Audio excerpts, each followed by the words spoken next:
过去2个礼拜，中东地区发生了翻天覆地的一个大变化。以色列以及美国发动了史诗怒火的军事行动，没有想到一举的歼灭了伊朗的高层，甚至连他的领导人哈米尼都被歼灭。虽然哈米尼的儿子他现在接班了。但这个接班能不能控制德黑兰的政权？他现在革命卫队已经发誓说，我现在要搅动一池的春水，我现在要让荷姆斯海峡一滴油都过不去。现在这样的一个冲突，会不会让它变成区域的冲突，甚至因为能源危机的关系，变成全世界的金融风暴？特别是对于中国来讲，又该怎么观察？因为中国过去它透过伊朗。他做安全上的前置，也就是在这个地方透过伊朗，我搅动这个地方的安全秩序，搅动这个地方的安全秩序的时候，美国必须要派军队在这个地方，我可以牵制美国的军力，牵制美国的军力，我就不能专心的来对付中国。另外就是我透过伊朗，我可以买到便宜的石油，透过买到便宜的石油，我可以增加我的工业生产的这种竞争力。现在如果有一天，今天伊朗真的被美国控制了，真的改变了这个秩序了，这个对于中国来讲会有多大的伤害呢？好，在今天我们特别邀请了非常熟悉国际政治与区域安全的台大政治系教授明居正明老师来跟我们讨论。明老师你好。主持人宝杰兄好，各位观众朋友大家好。好，那明老师是我们讲，虽然这一次看起来是摧枯拉朽。我虽然发动了5000多次攻击，我把你的海军，我把你的空军，我把你的无人机的全部都给歼灭了，可是美国其实付出很大的代价，特别是荷姆斯海峡，这是扰动了全世界的金融秩序。那大家想说，你付出这么大的代价，你非要这样干不可吗？为什么以色列以及美国你要付出这么大的代价，非要以伊朗除之而后快嘞？那这个问题其实大家都在想的事儿，因为有人说啊，美国就是要拿石油啊，或者说川普想要干什么，对啊，或者说纳坦雅胡想干什么，然后这个川普中了纳坦雅胡的计，被纳坦雅胡拖下水。其实这样讲呢，就是把问题简单化了，因为大国之间的互动，我常讲，我说我们台湾人看这些国际政治呢，第一呢，不能只从台湾角度去看。从台湾角度出来看，当然是第一个角度，但是我们同时了解大国的思路，也就是说，国际政治呢，常是大国在玩这个玩那个，他可能追求金钱啦，追求领土啦，或者追求商业利益，或者追求什么东西。那如果我们台湾看不懂的东西，你只是说啊，他就要这个像那个，或他只要诺贝尔和平奖，那就太简单化了。所以必须从比较完整的面貌来看。你问的问题呢，我觉得。第一个应该切入的角度就是，伊朗到底是一个什么样的国家？他在这个地区扮演什么角色？是不是因为他的角色呢，才导致美国跟以色列要去打他？这样讲呢才会比较完整。那因为我看了最近的节目呢，大概这方面大家谈的比较少呢，所以我想多花几分钟时间呢，稍微讲一下。大家看一下这个地图哈，这是我们说的中东地图。伊朗就是各位看到这个右边这个右上角呢粉红色那一块，我常常打个比方，它像什么呢？它会像顶草帽，或者像个飞碟，有没有？然后西北边高，然后东南边低。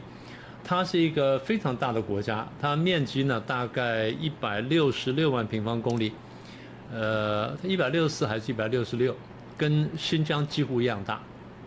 那新疆是中国最大的省份，那占着中国1/6，所以换句话说，它就占了中国1/6。它除了面积大之外呢，人口多，人口将近9000万，那8800万。很重要一点就是他们是波斯人。中东地区呢，我在学校上课的时候常讲，我说我上课的时候最讨厌讲中东，因为很复杂。第一呢，这个宗教复杂，啊，有伊斯兰教的各个教派。然后还有犹太教、天主教、基督教，所有大的宗教呢，几乎主要宗教除了佛教之外呢，几乎都从地方出来的。好，第一宗教复杂，第二人种复杂。这地方简单说呢，大概有5支人口：阿拉伯人、土耳其人、波斯人、库德人，然后犹太人。除了库德人之外，其他都有国家。所以这个库德人就很想建造国家，然后库德这些也卷在这里面。好，那这是人种问题。那宗教人种之外呢，还争什么呢？大家都以为争石油，其实不是。大家第一争水，争水，大家都缺水。这边很多国家呢，海湾国家呢，我们叫波湾国家，大概70%-80%呢，这个淡水呢都是海水化淡过来的，有些甚至100%，所以他们争水源。征水之外呢，才去征这个石油。所以对伊朗来说呢，这些东西他都要争。他要争什么呢？他争伊斯兰世界的领导权。这是我刚刚讲的宗教问题。伊斯兰教我们通常简称回教了，但是其实不是，因为是中国古时候的回族相信这个教，所以中国人把它叫成回教，其实不是，它叫伊斯兰教。伊斯兰教有多个派，但是2个派最大，一个叫逊尼派，一个叫什叶派。什叶派是小派，逊尼派是大派。逊尼派大概占到全世界70几到80%，什叶派大概占差不多15%左右。然后什叶派大部分在伊朗，对。然后逊尼派呢遍布全世界，当然少数什叶派呢也分布在别的国家。那这跟伊朗关系比较好，就像沙烏地阿拉伯，它就是逊尼教派。对，没有错。所以这个对伊朗来说呢，争夺的伊斯兰世界领导权呢，是一件很大的事情。当他要争伊斯兰世界领导权的时候呢，他跟3个国家有点冲突。第一个是沙烏地，第二是埃及，第三是土耳其，会跟这3个国家有冲突。但是冲突比较大的原来是沙烏地，然后原来最早是埃及，然后后来是沙烏地，那现在呢，伊朗也跑进来。所以后来有一次我在跟朋友吃饭聊天的时候，大家就讲，有人讲到土耳其，然后我那朋友讲说，人家阿拉伯人跟波斯人在打，你突厥人跑进来干什么？所以一个突厥人，一个波斯人，一个阿拉伯人。他讲得非常精彩，因为他很有历史感，所以一句话讲，我说啊，这句话点通我了。所以这是一个种族的问题，还是区域霸权的问题。区域霸权跟伊斯兰世界领导权是2件事。也就是说，我在中东地区呢，我石油产量这么大，然后我领土这么多，我国土这个国力这么强。当年在1979年，他们没有爆发科梅尼革命以前，伊朗是美国在当地呢第2大的盟友，第1大是以色列，第2大是他。那后来革命之后呢，美国跟他就这个变成死敌，所以这么几十年来呢没有解决。我先跳讲一下。川普要动手打伊朗呢，是报47年的仇，就是1979年的仇，那是后话了。就是把巴勒维政权给把巴勒维打掉了这个事情。然后所以伊朗还争区域霸权，他争什么呢？产油国的领导权。所以他争的东西很多，因为大国嘛。除此之外呢，因为他相信这个什叶派的这个，他相信伊斯兰教当中什叶派当中比较激进的那一支，所以他的理念呢，他们变成什么？他是一个宗教国家。我们讲说这个你信伊斯兰教有国家有3类，第一类呢就叫这个，其实大体上说2类了。第一类就是伊斯兰国家。第2类呢，可以说3类了。第2类叫穆斯林国家，第3类叫世俗国家。什么叫伊斯兰国家呢？用伊斯兰的法律来统治，比如说阿富汗啦，或像伊朗啊，沙烏地啊，那这就是伊斯兰国家。第2类叫穆斯林国家，这个国家里面相信伊斯兰教的人很多，但是我不用伊斯兰律法。第3类是世俗国家。我们相信这个很多，但是呢，我非常世俗化，譬如土耳其所以这个我们说信伊斯兰教的国家呢，有这3类。但是对这个伊朗来说，就是我要争伊斯兰世界领导权，我要争区域的霸权，我要争石油的主导权。然后，因为我相信这个教派，所以我对抗西方文明。为什么对抗西方文明呢？西方文明或者是基督教，它是一个异教对我们来说是异教，对伊朗来说是异教，或者是天主教，这是异教，或者犹太教，这更是异教，所以它又是一个宗教冲突，又是文明冲突。那苗老师，你的意思说，除了伊斯兰的什叶派之外，全部都是异教？那台湾对他来讲也是个异教吗？你要知道啊，很多宗教在看别的教派的时候都是异教，是不是这样？那这种对激进教派来说更是如此。对他来说，台湾当然是异教。是。大家还有一点没有注意到啊，伊朗现在这段时间跟中共关系很好，伊朗说到底是反共的，伊朗说到底是反共啊。将来我们谈这个问题啊。好，所以因为他看这些都是异教，然后你们是泛基督教文明的异教徒，然后我必须要这个教化你们，甚至要歼灭你们。所以他们是真心诚意这样想吗？他真的相信，中共也相信要歼灭其他人啊。是不是？没有错，我们是正常人，对，我们不会这样想，我们觉得说大家和平相处。有人说不是，我要消灭你们才能和平相处，它逻辑是不一样的。所以伊朗是要消灭所有的异教徒。伊朗的这些执政的这派系，在他最根深蒂固部分，他是这样相信的。这是很彻底的激进的教派。那不是为了夺权，那不是争权夺利，他是为了信仰。他是为了这个他的真理所以这个是很难解释的。所以在这个意义上，他对抗西方文明。既然要对抗西方文明，我就要对抗现代西方文明这些国家所主导的国际秩序。对，比如说美国跟欧洲主导这个国际秩序，所以这是我们不能容忍的。这在他看来是这样的。那既然这样的话，要对抗国际秩序，那我现在不能孤军奋战呢。在现阶段我力量不够，我就要找一些跟我目标相同的国家去共同奋斗，譬如说俄罗斯跟中国。那这些国家像北韩啦，像委内瑞拉，前面委内瑞拉啦，你们都是反对现成秩序的，所以我跟你们友好。那虽然最后我可能消灭你们，但现阶段呢，我得跟你们合作，拉拢次要敌人，打击主要敌人。那所以中国跟俄罗斯跟伊朗不是伊朗完全被动，伊朗也有它主动部分。伊朗当然有主动的部分，这个一个巴掌拍不响的嘛。对啊，所以这是我们所谓的邪恶轴心的由来。那我伊朗过去我都是跟美国买武器，那现在我自己自制的武器呢不够用，所以我跟俄罗斯买，跟中共买。买武器呢是这样哈。你买弓跟箭的就没什么意思，你买的武器越尖端的，代表两国关系越好；买的武器越尖端的，代表两国的战略关系越好，对不对？那我伊朗号称我跟中共买了，跟俄罗斯买了最先进的雷达、防空系统什么等等，那我们战略关系非常好，所以我们是这个铁的伙伴。所以我也相信你们，你们相信我。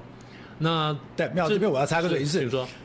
这一次中国提前讲，你不要再跟我们讲说买了中国武器了，我们其实没有卖到很好的武器。你刚刚按照你刚刚说法，如果伊朗是中国的核心利益，就代表现在中国最尖端最好的武器都已经给伊朗了。那如果你已经中间给伊朗这么好的武器，照样被打垮。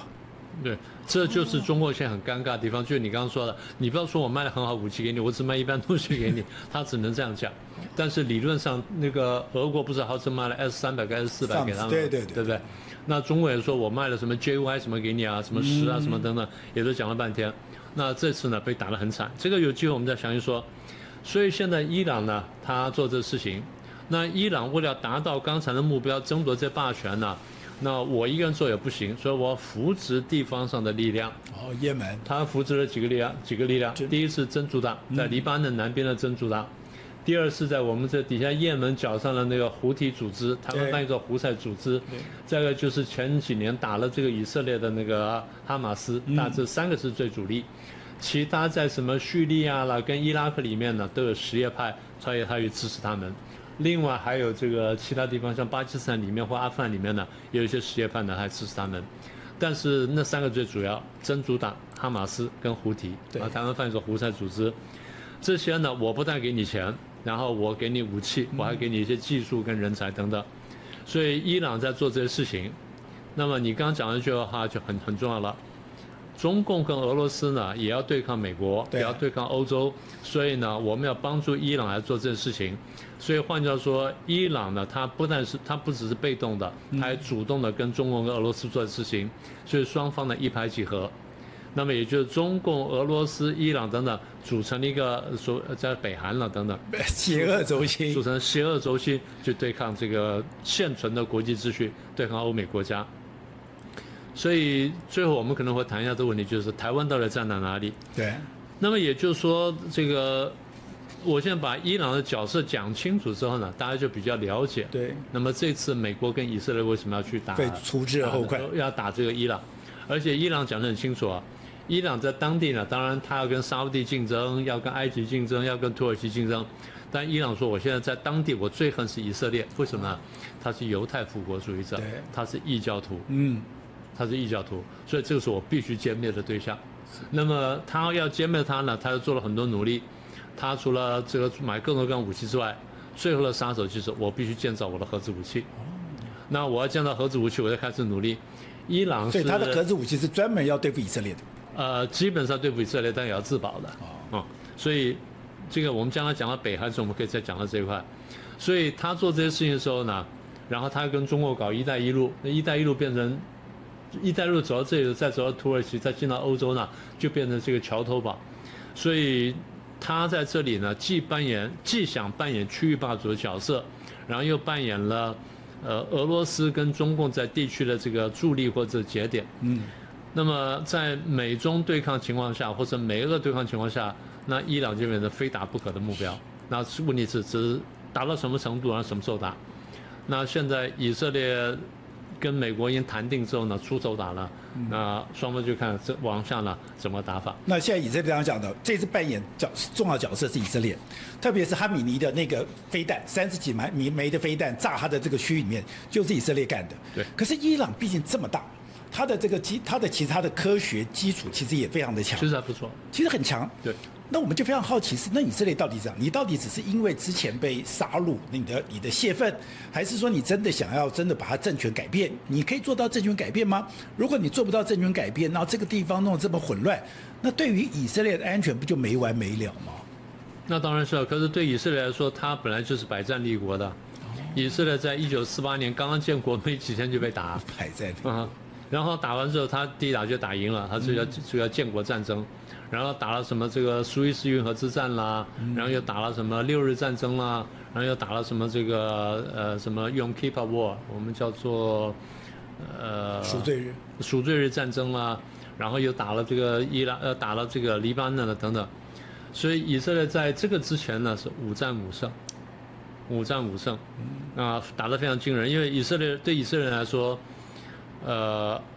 我从这个流奶与蜜的地方被赶走之后，我流浪了2000年。对。但天主答应我，2000年之后我要回来复国。2000年之后我真的回来复国了。然后天主应允我呢，会给我比大卫王更大的力量。那现在我也做到了。他也相信。他当然相信。就说今天伊朗跟以色列都是纯粹宗教相信我是有使命的。应该这样说，以色列很多人相信，但以色列有人不相信。以色列有一任总理叫做比金，比金就不相信，就被杀了。比金如果相信的话呢，他就不会去那个车站，他就不会被杀。对，因为你听过一本书叫《圣经密码》没有？圣经密码是有人把圣经呢拿来，然后把所有的标点符号拿掉，就变成一个非常大的字串，一个上千万、数百万字、上千万的字串。然后跑进电脑里面去，每隔一个字母你挑个出来，每个字母挑出来，然后你帮我抓成有意义的话，然后每隔2个字母挑一个，每个上面挑到无数有意义的话，包括甘乃迪被暗杀，包括中东战争，包括什么彗星撞地球都在里面，然后包括地震什么都在里面，包括比金被杀。里面讲得非常清楚啊，因为他们有各种方法，我不细说了。然后摩萨德呢，半信半不信，看完之后呢，就跑去警告比金，比如说我是不信的，就在那边被杀，杀他的名字都在那上面，很可怕。那现在讲回这个事情了，所以以色列是百战立国。我们先看一下以色列地图。你把它稍微放大一点点。放大，在左边呢，不太容易看到，下次我找个比较更清的图。以色列像把向下插的尖刀，所以那个时候3年前呢，2023年10月份的时候，哈马斯不是突袭以色列吗？当时人家就问我说，会不会爆发世界大战？会不会爆发区域大战？我说不会。因为我把旁边国家数了一圈，什么黎巴嫩啦，什么伊拉克啦、叙利亚、伊拉克啦、沙特阿拉伯啦，到埃及，我都数了一圈，没有一个国家愿意帮哈马斯打仗，所以不会打仗。但是呢，以色列会痛打哈马斯。然后我说，如果以色列在打哈马斯过程当中，北边的真主党也下来打以色列，南边的胡提组织也跑来打以色列，以色列就打他们。然后这个。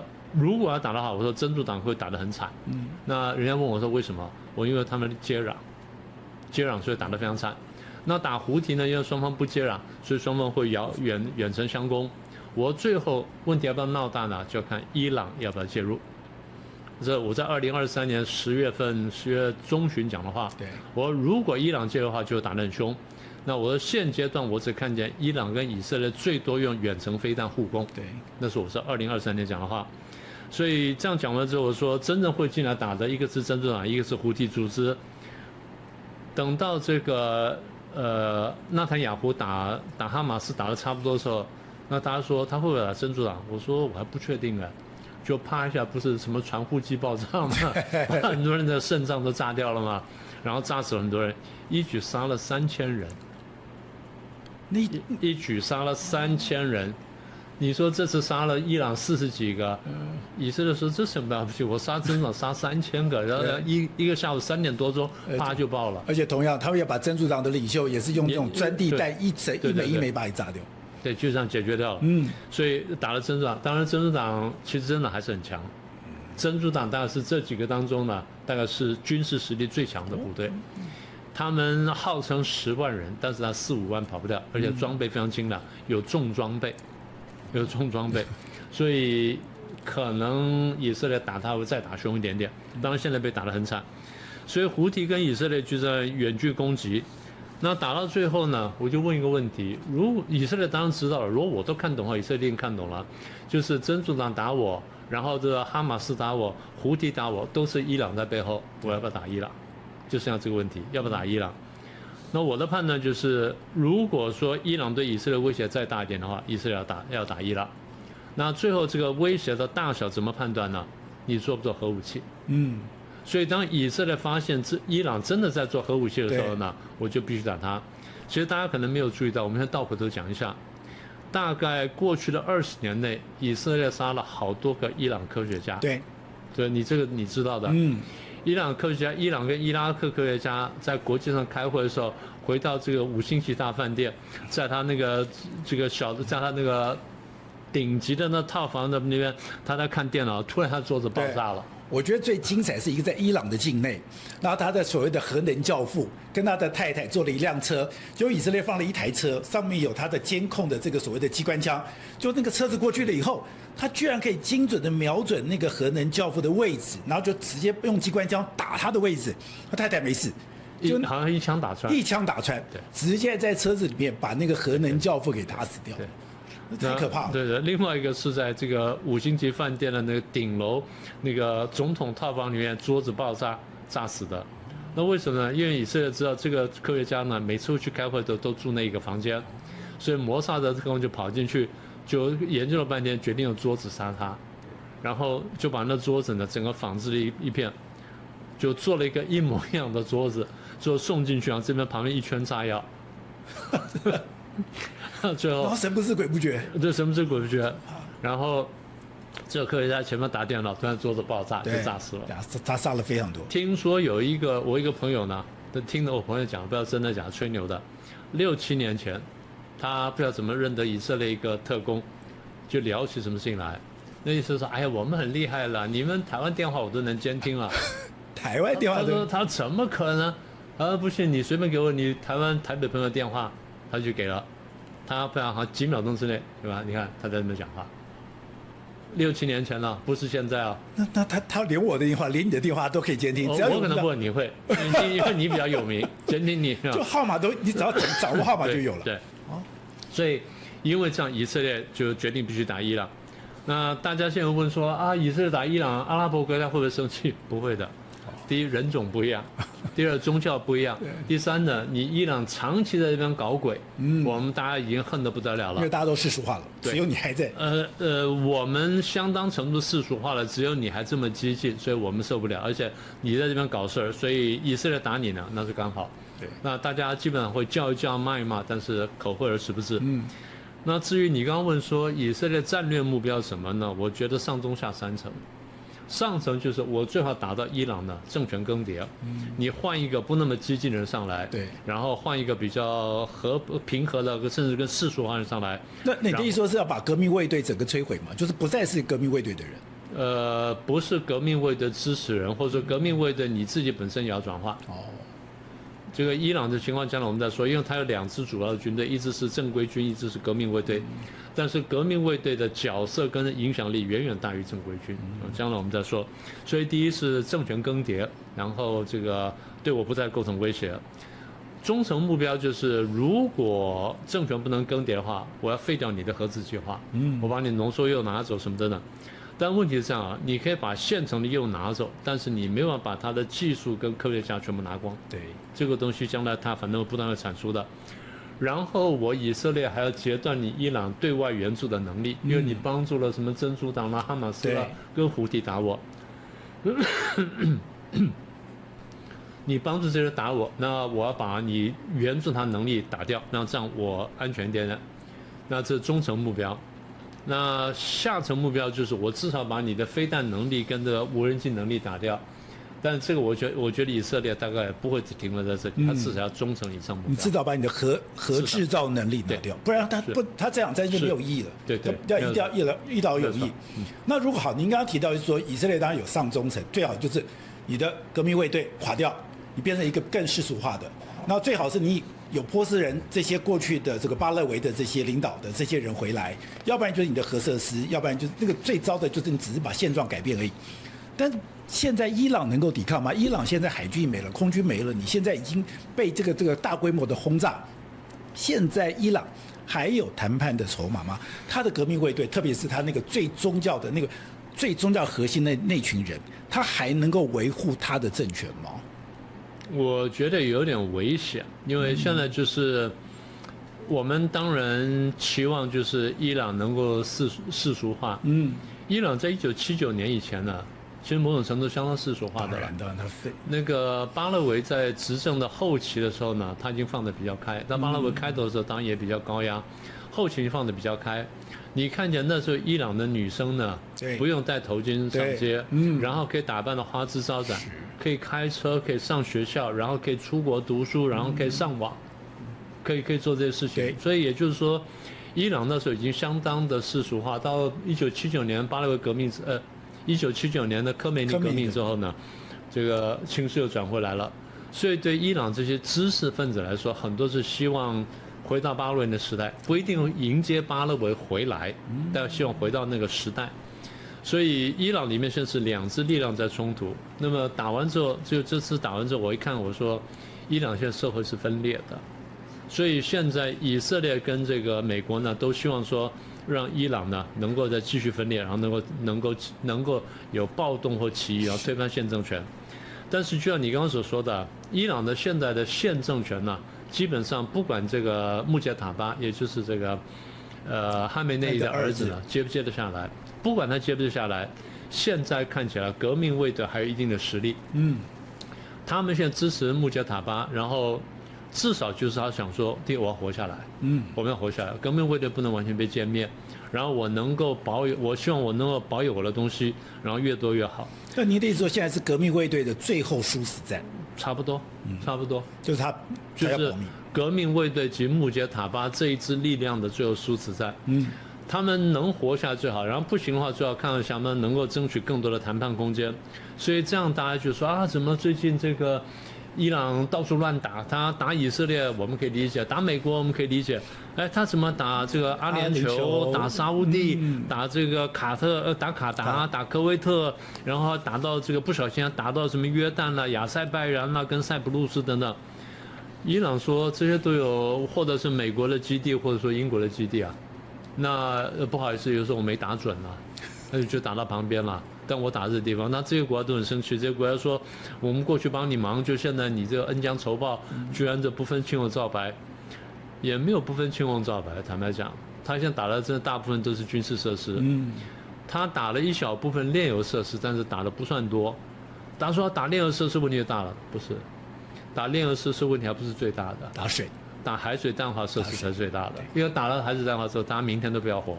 你打油的话，可能后天不要活；打水的话，明天就不要活了。所以他现在还留有余地。也就是说，他这样打呢，他是经过计算的，他不是没有计算。他的想法就是，我把问题闹大到一定程度之后呢，因为我这样打完之后，油价一定上来，航运的价钱一定上来。这2个价钱上来之后呢，国际物价就上涨，大家就受不了，大家就群起而攻之，除了骂我伊朗之外，一定会骂以色列，也会骂川普。说不定川普被骂凶之后，他会塌口。这是伊朗现在的想法。当他塌口的时候，我就有谈判空间。可是比老师，我这样子观察川普，我觉得他根本不在乎别人的生死，就在俄乌战场死那么多人，他也不在乎。我觉得只要荷姆斯海峡他可以控制，荷姆斯海峡的船可以走得了，国际的金融、国际的油价、能源不要失控。只要我就荷姆斯海峡的控，你要去打阿联酋，你就打。你要打沙特阿拉伯，你去打；你要打就像你在俄乌战场上，你要俄罗斯要怎么打乌克兰，跟我也没有关系啊。所以你今天我觉得你的算盘，如果要用这个去威胁川普，我觉得你是威胁不到的啊。其实还是威胁得到了，只是程度多寡而已啦，就是没有他想象中那么大。其实川普也不像我们想象中那么糟糕，应该这样说哈。我常开玩笑讲，我说。川普很多目标是对的，但他的做法是可商榷的。我们知道这样讲，特别他那张嘴巴。对，我常讲，我说川普如果讲话像雷根，做事像雷根，很多事情都做得成。对。糟糕是川普讲话像川普，川普做事像川普，很多事情都做不成。问题在这里。所以你说这个伊朗现在呢，他要把事情搞大。那如果说这个压力大到一定程度，那川普说没有后退，所以对伊朗来说呢，我这样还手呢，我有上中下三策。上策就是你刚刚讲的这个革命卫队跟这个穆加塔巴跟这批人呢都活下来，这个政权活下来，然后呢，我们还保有核能力，某种程度的核能力，还保有一定程度的军力，这是上层目标。现在看来几乎不可能了。好，那中层目标是什么呢？我们保住这政权，就现在的政权，然后保持一定的军力，然后我放弃核子能力，我用核能力呢当做一个谈判筹码。那实在不行呢，那下策什么呢？我存活，我政权保下来，未必做不到。未必做不到，因为这个当然不完全取决于伊朗自己主观的这个意愿，也要看以色列想走到什么程度，也要看美国走到什么程度。照你这样讲，他的目标跟以色列完全是对干的嘛？那当然是，完全是冲撞的，当然是，否则就不会打仗了。对，否则就不会。电视看不到的加内容，锁定 YT 宝洁怎么说？每周3、4晚间6点独家上线，按赞、订阅、开启小铃铛，加入会员按下超级感谢，听听宝洁怎么说。